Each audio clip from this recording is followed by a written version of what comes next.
오늘부터 우리가 이제 출애굽기를 같이 공부하면서 하나님께서 이스라엘 백성을 어떻게 애굽에서 인도하셨는가, 그 애굽의 억압에서 어떻게 그들에게 자유를 주셨고 그들에게 하나님의 하나님 되심을 깨닫게 해주셨는가를 같이 살펴보기를 원합니다.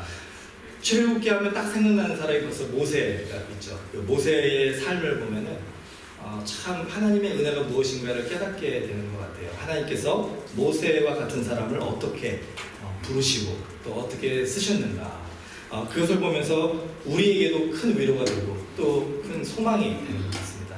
모세를 불러서 쓰신 하나님께서는, 그 동일하신 하나님께서 저와 여러분도 분명히 불러서 하나님의 뜻 가운데 사용하실 수 있다는 그런 확신을 갖게 되고, 그것이 우리에게는 큰 감사가 되는 것 같아요. 같이 이제 출애굽기를 공부하면서 차근차근히 출애굽기 속에 하나님을 우리가 같이 만나는 시간 되기를 바랍니다.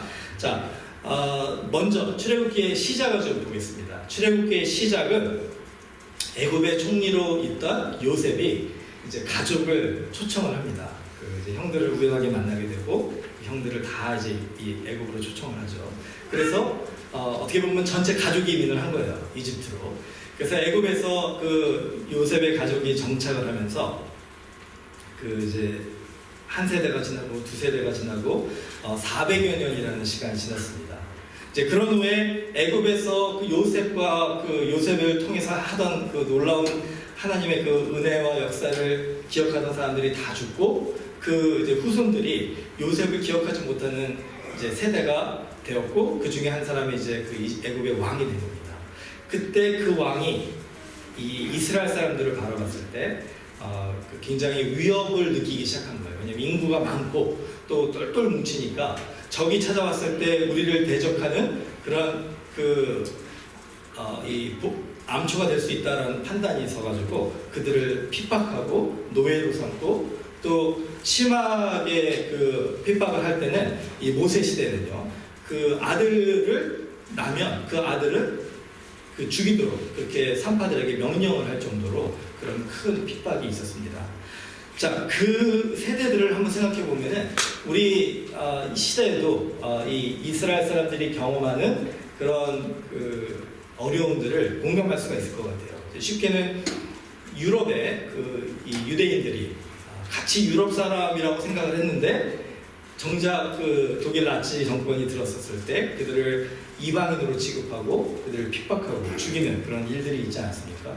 좀 더 가깝게는 우리의 2세들을 생각해 보면 우리 자녀들이 여기서 태어나가지고 완전히 미국 사람인데 자녀들하고 대화를 나눠보다 보면은 그들을 이방인으로 늘 생각하는 것 같아요. 왜냐하면 미국에서 우리 피부 색깔이 다르다는 것 때문에 분명히 미국 사람인데도 불구하고 어떤 때는 이방인의 취급을 받는다라는 것이죠.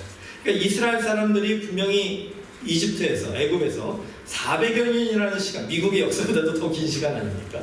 그러니까 분명히 애굽 사람으로 간주가 될 수도 있었음에도 불구하고 애굽 사람들은 여전히 이스라엘 사람들을 이방인으로, 외국인으로 생각을 하고 그렇게 그 사람들을 괄세하고 핍박을 했다라는 것입니다. 자, 그런 상황에서 이제 모세가 태어났습니다. 그리고 그 애굽 왕 바로의 명령에 따라서 모세와 같이 그 시대에 태어난 아들들은 다 죽이게 됐는데, 모세의 부모가 모세를 보니까 너무나 사랑스러웠던 거예요. 그러니까 차마 죽이지를 못하게 있어가지고 모세를 몰래 키우다가 나중에는 이제 그게 들킬까봐 모세를 광주리에 이렇게 석청을 발라가지고 물에 뜨게 한 다음에 거기다 담아서 이 나일강에다가 버립니다. 어쩔 수 없이 그렇게 한 거죠. 근데 이제 하나님의 은혜로 그 모세가 강에서 떠다니다가 그 애굽의 이 공주가 그것을 발견하게 되고, 분명히 딱 보니까 그 애굽에 살고 있는 이스라엘 사람이라는 것을 알았음에도 불구하고 이 긍휼한 마음이 생겨가지고 그 모세를 양자로 입양하기로 결정을 합니다. 놀라운 일이죠. 근데 이제 또 더 감사한 거는 그 모세의 누나가 그 상황을 지켜보다가 이제 그 공주에게 소개를 해가지고 모세의 어머니, 친어머니가 이제 그 보모로 이렇게 고용이 돼요. 그래서 모세가 어느 정도 자랄 때까지 그 이제 젖을 먹이면서 이제 잘 키우다가 나중에 이제 그 소년이 되었을 때 그 애굽의 공주에게 데려가서 애굽의 왕자로 입양이 된 거예요. 자, 이게 이제 모세의 이야기다라고 할 수가 있습니다.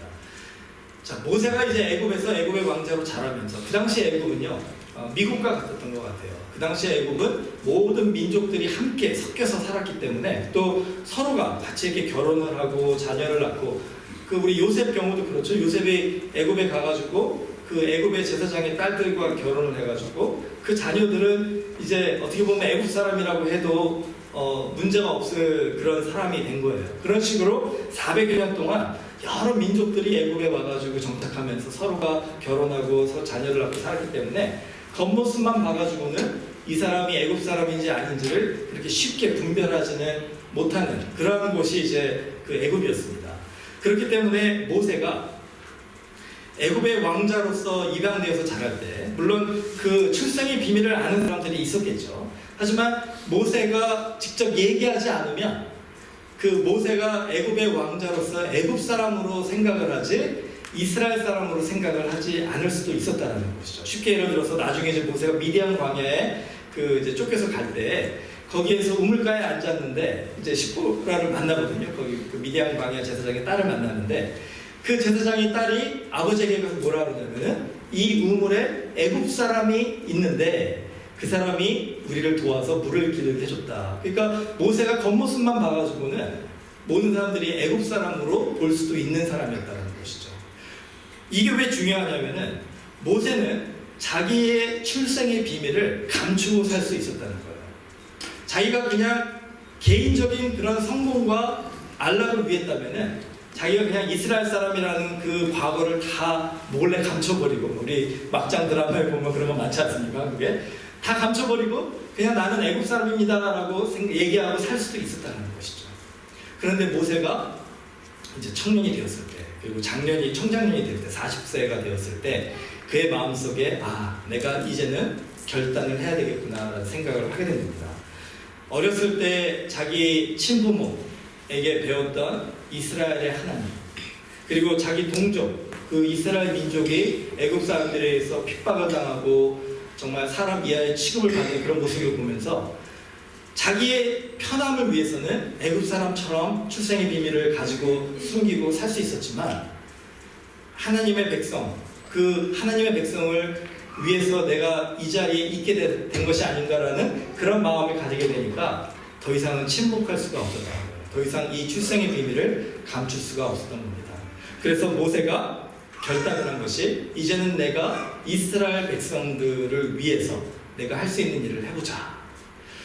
애굽의 왕자였기 때문에 정치적으로 애굽의 그 정치권에 들어가가지고 이스라엘 백성을 도울 수도 있었겠죠. 근데 그럴 수 없었던 이유가 이미 이 이스라엘 사람을 모르는 이 바로 왕이 너무나도 강경하게 애굽 사람을 핍박했기 때문에 그 방법은 생각할 수가 없었고, 다른 방법이 무엇이었냐면 이스라엘 사람들을 잘 이끌어서 독립운동을 해서 이 애굽에서 그 벗어나는 그것이 하나의 방법이겠다 싶어서 이스라엘 사람들 사는 곳에 가서 그들을 설득하고 그들을 교육하고 그들과 함께 그 삶에 동참하기로 결심을 한 거예요. 그런 그 모세의 이 선한 마음을 이스라엘 사람들이 알아줬으면 좋겠는데 어떤 사건이 일어나냐면요. 어느 날 그 모세가, 제가 본문을 읽어드릴게요. 2장 11절 12절을 같이 읽은 본문인데, 모세가 장성한 후에 한 번은 자기 형제들에게 나가서 그들이 고되게 노동하는 것을 보더니 어떤 애굽 사람이 한 히브리 사람 곧 자기 형제를 치는 것을 본지라. 좌우를 살펴 사람이 없음을 보고 그 애굽 사람을 쳐 죽여 오래 속에 감추니라. 어느 날 그 자기 동족 히브리 사람들에게 가까이 가서 같이 그 좀 시간을 보내려고 했는데 이 어떤 애굽 사람이 이 히브리 사람, 이스라엘 사람을 정말 핍박하고 우습게 보고 막 때리고 사람 이하로 취급하는 그런 모습을 보게 된 거예요. 그러니까 자기 동족이라는 그런 동족애가 막 끌어올라서 이제 안 되겠다, 내가 무언가를 해야 되겠다, 정의를 이루기 위해서, 우리 민족을 위해서 내가 무언가를 해야 되겠다 라는 결단을 한 겁니다. 우리가 흔히 생각할 때 모세가 이 애굽 사람을 죽인 것을 실수로 죽였다라고 생각할 수가 있어요. 그런데 오늘 본문을 보면은 모세는 그 애굽 사람을 실수로 죽인 게 아니라 철저한 계획 가운데 죽인 겁니다. 이거는 실수로 사람을 죽인 거는 우리가 살인이라고 하지 않잖아요. 그런데 계획을 가지고 죽인 거는 살인이라는 거예요. 오늘 본문을 보면 모세가 그 형제를 친 그 사람을 쫓아간 것을 보게 됩니다. 그리고 그 사람이 외딴 곳에 있을 때 좌우를 살펴 사람이 없음을 봤다라는 거예요. 그러니까 사람이 없을 때까지 쫓아가면서 기다린 이유가 뭡니까? 그 사람을 죽이기 위한 것이죠. 그리고서 그런 상황이 됐을 때 애굽 사람을 쳐 죽였고 그 다음에 모래 속에 감추어가지고 완전 범죄를 이룬 거예요. 아무도 모르게. 자, 그리고 나서 이제 모세는 아마 생각했을 거예요. 나는 우리 이스라엘 민족을 위하여 선한 일을 했다. 정의를 이루기 위하여 이 악한 사람을 죽였다. 마치 우리 그 일제시대 때 우리 독립운동하시던 분들이 정말 그 우리 한국 사람을 압제하는 그런 사람들을, 일본 사람들을 어쩔 수 없어서 이렇게 뭐 폭탄을 터뜨리기도 하고 암살하기도 하고 하지 않습니까? 모세도 아마 그렇게 생각을 했을 거예요. 그래서 나는 우리 이스라엘 민족들에게 영웅으로 받아들여질 거라고 아마 그 이스라엘 민족을 위한 독립운동가 정도로 그렇게 받아들여질 거라고 속으로는 생각했을 것 같습니다. 그리고서 이튿날, 그 다음날 이제 그 이스라엘 사람들이 사는 곳에 가서 이제 내가 더 이스라엘 사람들을 위해 살 수 있는 일이 무엇인가를 찾아보자 이런 마음으로 갔는데 13절에 보면요, 이튿날 다시 나가니 두 히브리 사람이 서로 싸우는지라 그 잘못한 사람에게 이르되 내가 어찌하여 공포를 치느냐 하매 그가 이르되 누가 너를 우리를 다스리는 자와 재판관으로 삼았느냐 내가 애굽 사람을 죽인 것처럼 나도 죽이려느냐 모세가 두려워하여 이르되 일이 탈로 되었도다. 바로가 이 일을 듣고 모세를 죽이고자 하여 찾는지라 모세가 바로의 낯을 피하여 미디안 땅에 머물며 하루는 우물 곁에 앉았더라. 모세가 큰 판단 착오를 한 겁니다. 자기 생각에는 자기가 이렇게 이스라엘 사람을 핍박하는 애굽 사람을 쳐서 죽이고 또 이런 식으로 그 이스라엘 사람들을 도와주면 이스라엘 민족이 자기를 선하게 보고 자기를 따르고 자기를 지도자로 생각하고 이렇게 칭찬해 줄 거라고 생각했는데 오히려 이스라엘 사람들은 그 사실을 알게 된 후에도 이 모세를 자기들의 지도자로 여겨주질 않는 거예요. 그리고 오히려 모세를 살인자로 그렇게 정죄하는 그런 상황을 보게 됩니다. 자, 자기 민족인 이스라엘 사람들에게 그렇게 살인자요, 또 그 자기들의 지도자가 될 수 없는 될 자격이 없는 사람이라고 이렇게 버림을 받았잖아요. 얼마 지나지 않아서 바로가 이 일을 알게 된 후에 바로 왕도 이 애굽 사람을 죽인 살인자로 모세를 잡아서 죽이기 위해서 이제 찾게 된 겁니다. 그러니까 모세는요, 출생의 비밀을 가지고 살아오다가 정말 하나님을 위하여 이스라엘 백성을 위하여 내가 이 편안한 삶을 버리고 우리 동족을 위해 살자라고 결심을 했다가 살인자의 누명이 아니죠. 진짜 살인자가 되게 된 거죠. 그러니까 이 살인의 비밀, 살인자의 비밀을 또 모세는 갖고 살아야 되는 그런 상황에 처하게 된 겁니다. 그래서 모세가 미디안 광야로 도망을 가게 돼요. 여러분, 그 미디안 광야에서의 모세의 삶을 한번 생각해 보시기 바랍니다. 모세는요, 이 두 가지 비밀을 아무에게도 얘기할 수가 없었어요. 자기를 애굽 사람이라 알고 있는 자기 아내와 자기 그 처가댁에도 얘기할 수가 없었죠. 자기가 애굽의 왕자라는 사실도 얘기할 수가 없었고 이스라엘 사람이라는 사실도 얘기할 수가 없었어요. 나중에 그 아들을 낳는데 아들을 이스라엘의 율법대로 할례하지 않는 모세를 보면서 우리는 모세가 미디안 광야에서 살 때는 이스라엘 사람이라는 것도 숨기고 살았음을 우리가 짐작해 볼 수가 있습니다. 그리고 더더욱이 자기가 애굽 사람을 죽인 살인자라는 것을 말할 수도 없었죠. 그러니까 미디안 광야에서 모세는 이 두 가지 비밀을 그냥 자기 혼자 가슴에 품고 살았던 거예요. 그의 모세의 과거, 살인의 비밀, 출생의 비밀이 아무에게도 밝힐 수 없는 자기만의 과거로서 그냥 꼭꼭 숨기고 살았던 것입니다. 그런 모세가 미디안 광야에서 외국인으로 이방인으로 살면서 얼마나 마음속에 외롭고 힘들었는지 그것을 알 수 있는 것이 그 모세가 이제 아들을 낳습니다. 근데 아들 이름을 뭐라고 지었냐면 게르솜이라고 졌어요. 게르솜이라는 것이 그 히브리어로 그의 이름은 이방인이다라는 뜻이거든요.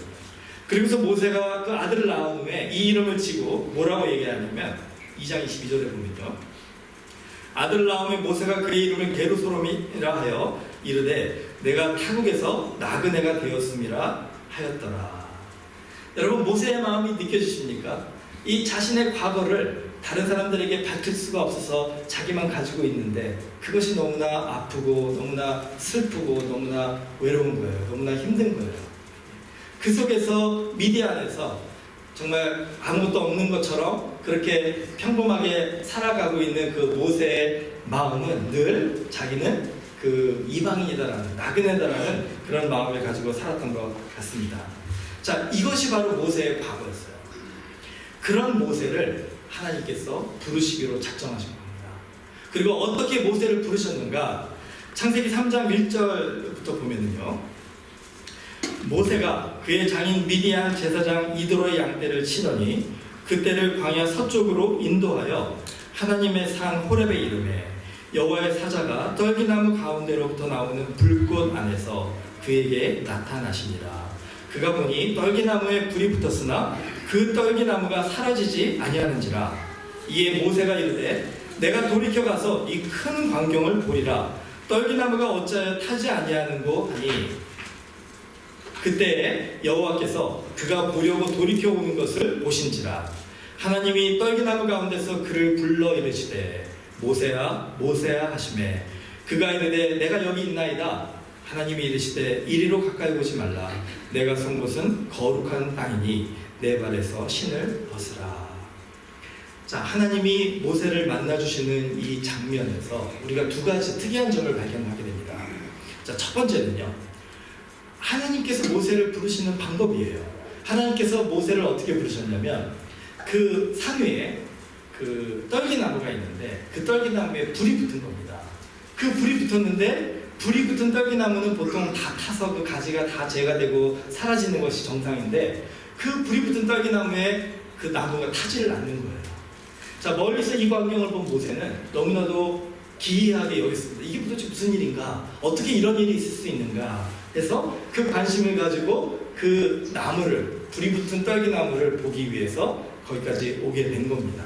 자, 그 불이 붙은 떨기나무는 무엇입니까? 하나님의 성령이 불이 임해서 그 나무를, 나무 가운데 하나님의 임재하심이 있어서 그 불이 붙은 것처럼 보인 거겠죠.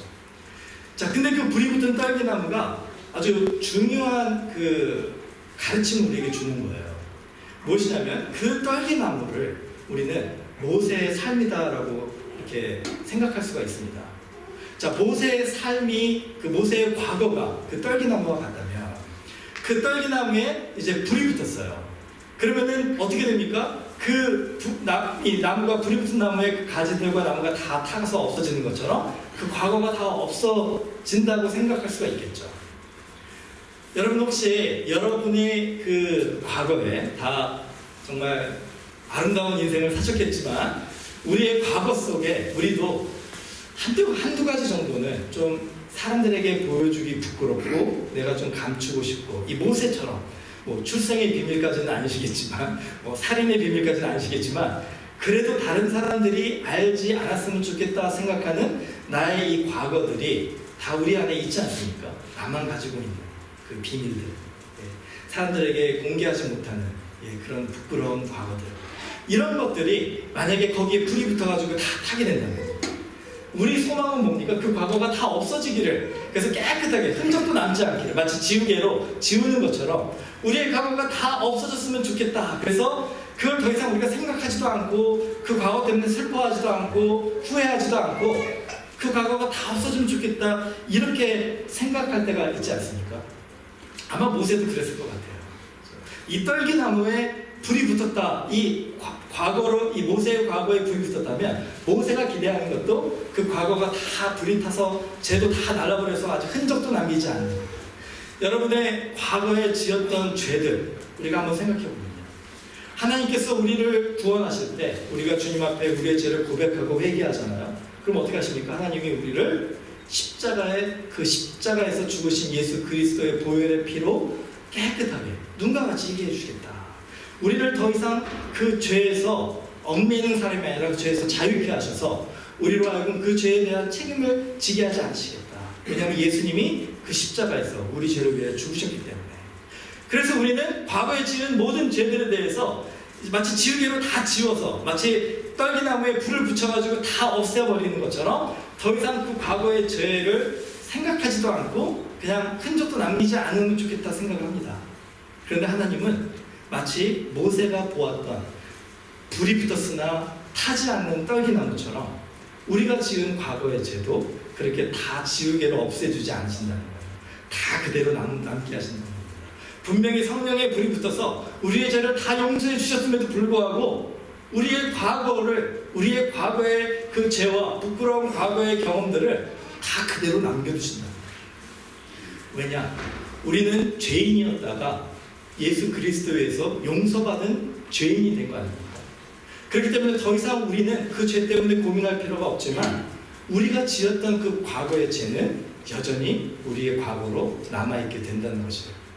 그게 하나님의 원하시는 겁니다. 그러나 재밌는 거는요. 그 불붙은 떨기나무가 모세에게 어떻게 받아들여졌습니까? 모세의 관심을 끌고 모세가 그 떨기나무를 보고 싶어서 그 어려운 발걸음으로 산을 올라가서 그 떨기나무에 가까이 다가가는 그 나무가 됐다는 거예요. 여러분, 우리가 부끄럽고 우리가 숨기고 싶은 과거의 죄가 있다면 우리는 어떻게 합니까? 그것을 도망치죠. 그것에서 도망치고 싶죠. 멀리하고 싶죠. 감추고 싶죠. 더 이상 끄집어내고 싶지 않지 않습니까?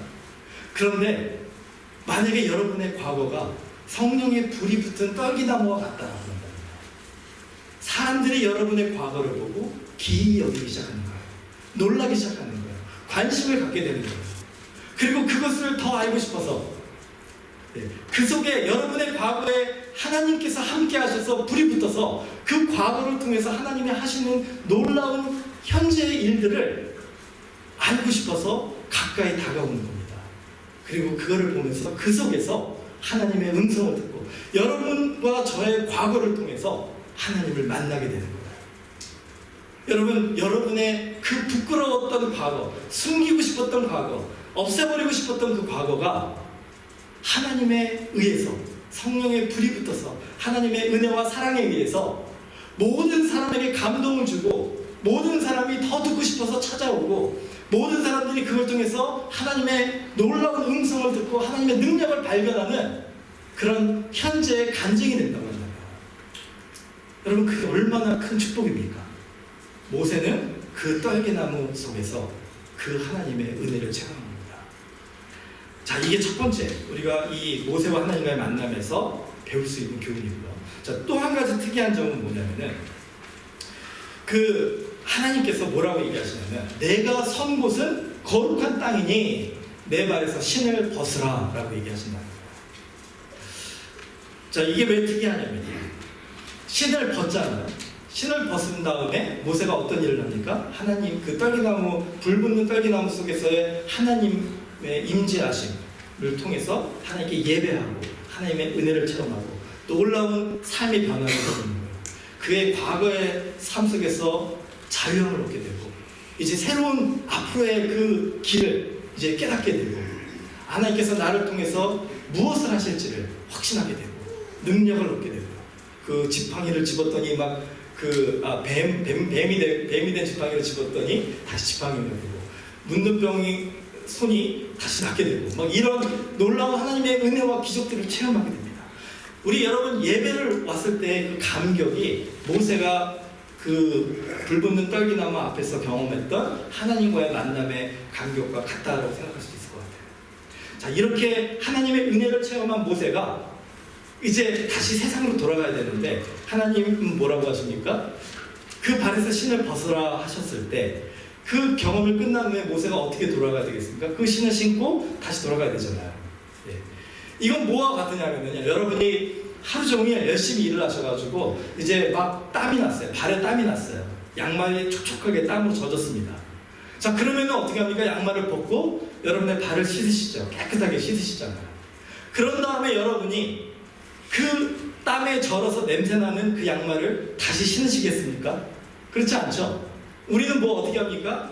아주 깨끗하고 그 더럽지 않은 양말을 신을 거라는 거예요. 그렇죠? 근데 하나님은 여기에서 모세에게 어떤 환경을 주시냐면 모세가 그 신을 벗어서 하나님의 그 거룩하신 임재 안에서 예배하며 그의 삶에 큰 은혜를 체험하고 변화를 체험한 후에 그 신을 신고 다시 미디안 광야로 내려가야 되는 거예요. 그러니까 그 더럽고 냄새나고 그 땀에 젖은 그 양말을 다시 신고 돌아가야 되는 그런 상황이다라고 상상하시면 돼요. 모세의 마음이 좀 그랬겠죠. 하나님, 기왕 나에게 이렇게 은혜를 주셨으면 신발도 좀 새로운 신발을 주시면 좋을 텐데. 네. 여러분, 이게 뭘 상징하는 거냐면요. 여러분, 오늘 이렇게 예배에 나오셔가지고 기대하는 마음으로 오지 않으셨습니까? 하나님이 오늘 나에게 어떤 은혜를 주실까? 어떤 말씀을 주실까? 오늘 모세가 불붙는 떨기나무 속에 임하신 하나님을 경험한 것처럼 오늘 우리도 이 예배 속에서, 찬양 속에서, 기도 속에서, 말씀 속에서, 교제 속에서 우리와 함께 하시는 하나님의 음성을 듣고 우리와 함께 일하시는 하나님의 놀라운 은혜를 체험하고 정말 새로운 마음으로, 새롭게 위로받고 격려받은 마음으로 이제 돌아가려고 하는 거예요. 그런데 돌아가 보니까 우리가 살아가는 그 삶에는 변화가 없는 거예요. 똑같이 다시 그 월요일부터 토요일까지의 그 삶이 진행이 돼야 됩니다. 마음 같아서는 나에게 주신 이런 새로운 은혜와 새로운 그 마음으로 새로운 삶을 좀 살고 싶은데 하나님이 우리를 보내주시는 곳은 내가 이전에 이 예배의 감격이 있기 이전에 그 삶을 다시 살라고 그 똑같은 곳으로 우리를 보내시는 거예요. 자, 이유가 뭐겠습니까?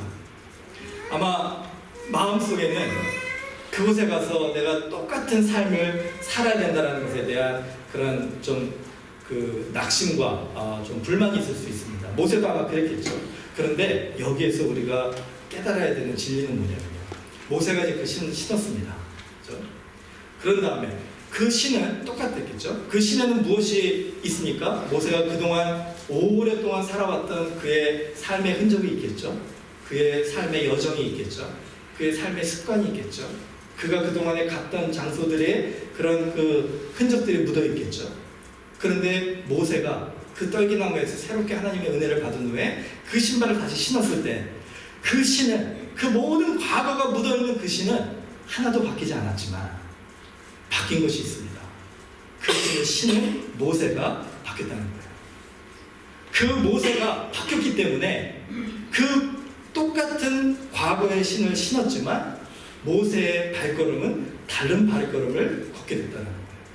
그동안에 갔던 곳들, 그동안에 했던 일들, 그동안에 걸었던 그 걸음들이 아니라 이제는 하나님께서 나를 보내주시는 그 걸음, 하나님께서 나에게 주시는 그 일들, 하나님께서 나로 하여금 이루게 하시기를 원하시는 그 목적들, 하나님의 은혜에 감격하는 그 가벼운 발걸음, 그 즐거운 발걸음으로, 그 은혜의 발걸음으로 모세는 새로운 걸음을 걷게 된다는 거예요. 똑같은 신이지만 그 신이 걸어가는 걸음은 분명 하나님의 은혜 가운데 변화된 걸음이라는 것입니다. 여러분, 우리를 이 예배 후에 똑같은 우리의 삶의 터전으로 다시 하나님께서 보내신다고 해서 너무 불평하지 않으셨으면 좋겠어요. 여러분의 삶의 모습은 똑같을지 모르지만 달라진 것이 있습니다. 오늘 이 예배 이후에 달라진 것이 있어요. 바로 저와 여러분의 영혼이 달라진 겁니다. 우리의 마음이 달라진 거예요. 우리의 결심이 달라진 겁니다. 우리가 이제는 예수 그리스도를 위하여 주님이 우리에게 주시는 그 사랑과 은혜를 경험한 자로서 내가 어떻게 살아야 될지를 고민하는 그 걸음이 되는 거예요. 하나님의 주신 그 크신 은혜로 기뻐하며 즐거워하는 걸음이 된 겁니다. 그 걸음을 걷는 우리의 삶은 겉으로 봤을 때는 똑같은 옛날의 신과 같을지는 모르지만 그 안에 이 나의 옛삶을 변화시키는 놀라운 능력이 있는 삶이 되는 것이죠. 여러분, 오늘 우리에게 주님이 이렇게 도전을 해주십니다. 저는 이런 생각을 해봤어요. 여러분, 출애굽기 1장, 2장 거기에 이제 모세의 그 출생의 비밀이 있고 살인의 비밀이 기록되어 있는 것 아닙니까? 여러분, 출애굽기 1장, 2장을 누가 썼을까요? 네, 모세가 썼죠. 모세오경이니까. 그렇죠? 모세가 그 자신의 과거를 감추고 싶었다면요.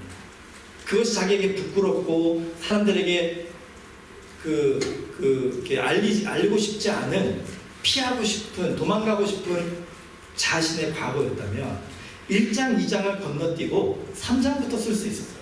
부르심. 멋있잖아요. 모세가 그 1장, 2장을 쓰지 않았다면 아무도 모세의 과거를 몰랐을 겁니다. 우리도 몰랐을 겁니다. 그런데 모세는 자기가 직접 자기의 출생의 비밀과 자기가 살인자로서의 그 비밀을 1장, 2장을 씀으로써 모든 사람들에게, 모든 후손들에게 알리기를 주저하지 않아 저는 기쁨으로 썼을 것 같아요. 왜냐하면 더 이상 그 모세의 과거는 그 과거에 머물러 있는 것이 아니라 성령의 은혜 가운데 정말 하나님의 그 놀라우신 사랑과 하나님의 놀라우신 용서와 회복 가운데 하나님의 영광 받으시는 현재, 그 바로 하나님이 쓰시는 간증이 되는 그 놀라운 자기의 경험이 됐기 때문에 기쁜 마음으로 그 자기의 과거를 우리 모든 이들에게 알려줌으로써 우리도 더 이상 우리가 과거에 휘둘리지 않고, 과거 때문에 상처받지 않고, 과거 때문에 막 불안해하지 않고, 그 과거에서 이제 예수 그리스도의 은혜 가운데 자유하는. 그래서 우리도 우리의 과거의 인생을 쓸 때 내 과거를 그냥 건너뛰고 현재만 쓰는 것이 아니라 그 과거를 주님의 그 주시는 기쁜 마음으로 사람들에게 나누며 그 속에서 하나님의 그 놀라우신 그 역사하심을 우리가 찬양하는, 그럼 우리 모두가 되기를 주님의 이름으로 축원합니다.